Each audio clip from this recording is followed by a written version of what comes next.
Scan for Sovi and straight A's only. Let's go! Gini questions get easy fast when you remember what the coefficient measures, because this one is asking about the most extreme possible income inequality. The Gini coefficient measures how unevenly income is spread across people. So first, identify the setup. One person has everything and everyone else has absolutely no income at all. A coefficient of 0 means perfect equality, where everyone has the same income, but that is clearly not happening here, because the distribution is completely concentrated in one person. A coefficient of 1 represents maximum inequality, so this extreme case matches that definition exactly, which makes choice E the correct answer.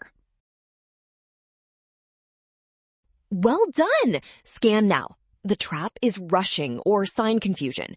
Trust the given setup and check which endpoint means maximum inequality.